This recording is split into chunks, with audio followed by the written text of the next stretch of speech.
It's the first week in August, and it's time for another garden update. Let's start down there by the corn. The squash vines down here are still growing like crazy in all directions, and we've got one really huge squash over there by that old clothesline pole, and we're starting to get some little ones showing up here and there. So, well, there's one I can show you right over there, and right here next to it we have the cucumber trellis, and it's still producing pretty well, although it's seen better days. Still lots of little ones. The corn, some of the popcorn is starting to dry out a little bit. I think I'm going to take an ear off of here and just take a look at it during this video, just for the heck of it. Then the glass gem corn's getting very tall. It's got lots of ears on it, and they seem to be a little bigger than last year. I'm not sure why, but that's just the way it's looking right now. Then we have that ornamental corn that I planted last. It's really tall. It's got some that are about 10 feet tall or close to it. They're way up there. And the ears on that, let me just walk over there real quick. And the ears on it seem to be pretty good size. Of course, the ones that I saved seeds from were pretty good size. They're probably 10 inches, some of them, and still growing, so we'll see how that turns out. And it's real weedy over here. I'm way behind on that. I get kind of burned out on weeding as the summer goes along. The mosquitoes start showing up, and the air conditioner calls me, and I kind of crap out on the weeding. This tomato in the grow bag still producing tomatoes, and it's done pretty well. I should have provided it with a lot more support. It's kind of laying on the ground over here. Then our marigolds are really growing a lot. Some of these plants are kind of invading each other's space. Then I have one little fish pepper in this container here. It's doing pretty well now. It kind of got overwatered with a few rains we had, and I didn't take it out of the saucer, and that kind of slowed it down a little bit. That petunia in the basket there. We have a Santa Fe Grande here in the pot, and as you can see, this sucker is covered with peppers, and that's just a small container. So this one is a great plant for containers, or it has been for me. Then we have the exploding ember pepper. It's covered, and right behind it is the sangria, and it's starting to get some color now, getting some red peppers mixed in with all those green and yellow ones. It's going to be beautiful once it gets a lot more red on it. Then we have this one here. I got these seeds from a friend, and it's a little bit different. It's supposed to be a black pearl, but I'm thinking it could be a hybrid. It starts out differently than another black pearl that I have. It starts out with these little yellow colored peppers, and then they get green, and then they stay green for quite a while. Then they start getting some color, some purple color, and then they do eventually get quite a bit of purple color. But let me show you what black pearl that I bought looks like. This black pearl has a lot darker foliage, and the peppers on it start out with a little bit of color and then just get darker, and then when they ripen they turn red. But they don't start out green like that other one, so I'm not sure what's going on. Over here by the eggplant, you might notice it looks a little bit different. That's because I severely pruned a couple of them. I've had real good luck doing that. Those two had spider mites quite a bit, so I kind of defoliated them a little bit. In the past, I've had probably percentage-wise about 75% of them do really well after I do that, and I've had some though that actually die, so it's kind of a risk. But I took that risk because they were looking terrible anyway. So I just did a big harvest on eggplants. Well, actually I have a video coming out soon on an eggplant harvest, but that was just a small one. I did a much larger one after that. Let's just go back there and look at the ones with fruit. This is Rosita. I picked, I think, 5 off of this one. Good sized fruits, and it's got some that are ready to pick right now and still has some setting on. Then right next to it is the Matoyo. I also picked a bunch of Matoyo. Let me get a better angle where you can see what's going on over here. Yes, has some pretty good fruits on there still.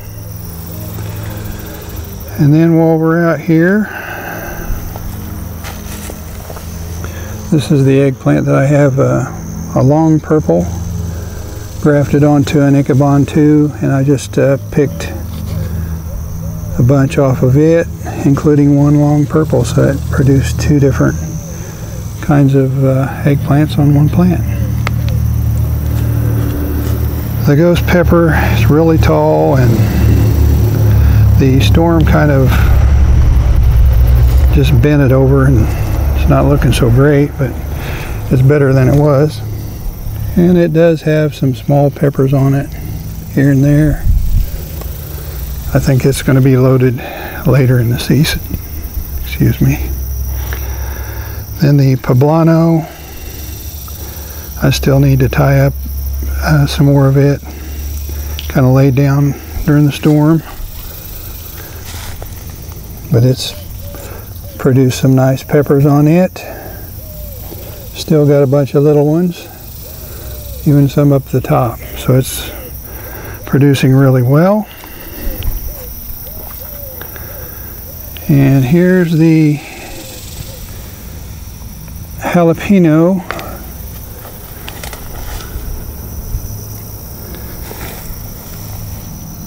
That has an Oda grafted onto it, or I'm pretty sure that's an Oda, but it's finally getting a pepper.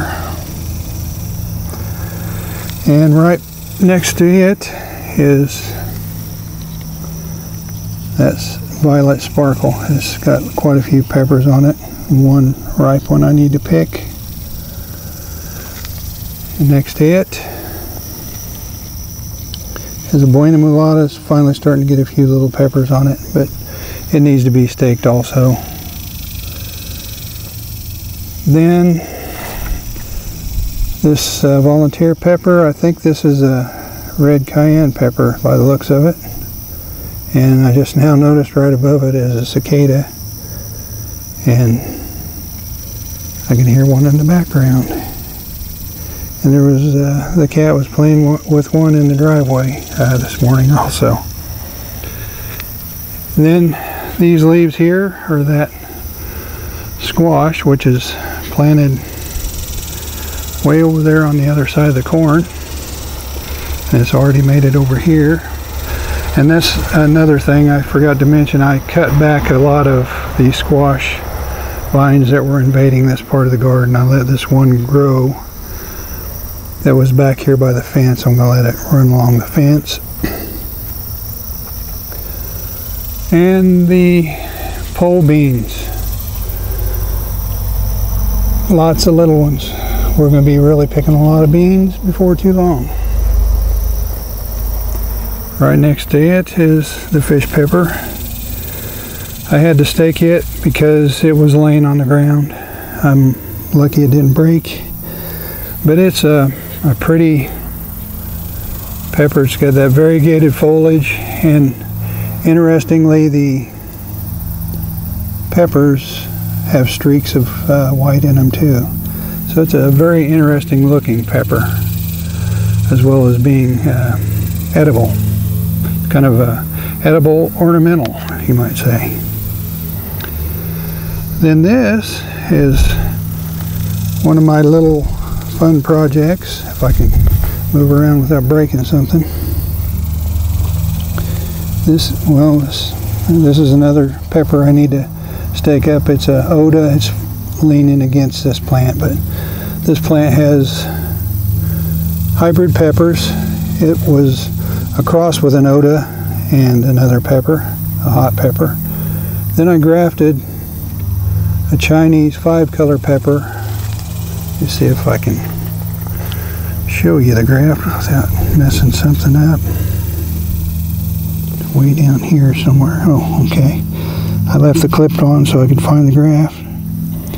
It was grafted right down there. And this one, the graft on it is right there. There's another one of those hybrid peppers. It's got those purple streaks in it, and it's hot. It'd be a perfect stuffing pepper, I think, for poppers. That's what we're going to use it for. And then right next to the Chinese 5-color, this graft is a Buena Mulata, and it's just now starting to get peppers on it. Got one starting to get this purple color up here. So it's kind of like we have three different purple peppers on one plant. And then there's that poor Santa Fe Grande. It was doing great. We got a lot of mowing going on today, so I'm just going to try to drive through that. But it's still got lots of peppers on it that I need to pick. And the thing about this is it branched out very low to the ground, and when the storm hit, it kind of split it in the middle. So far it's still alive and still producing peppers, but it might have problems later. I'm not sure. I tied it up the best I could. Then right next to it we have an albino bullnose with lots of little peppers on it. Then a bigger or more mature albino bullnose that's loaded with peppers.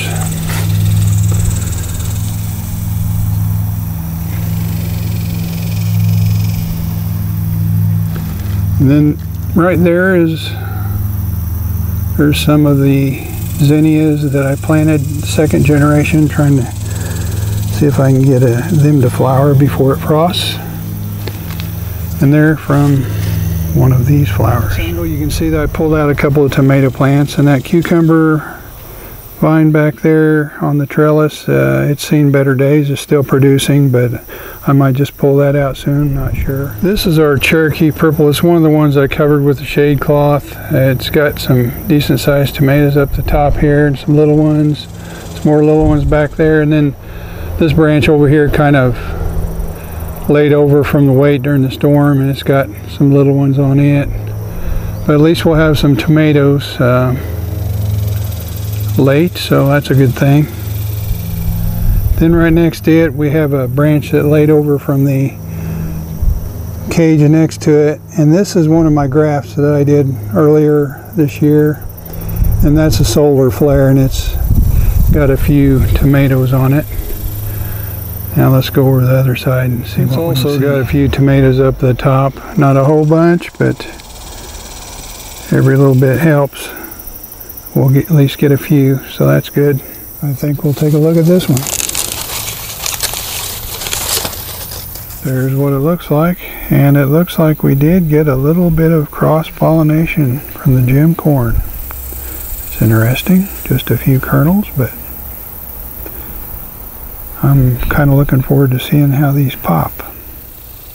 If you're just now finding this channel and you haven't subscribed yet, please subscribe. Otherwise, like, comment, and share. We'll see you next time.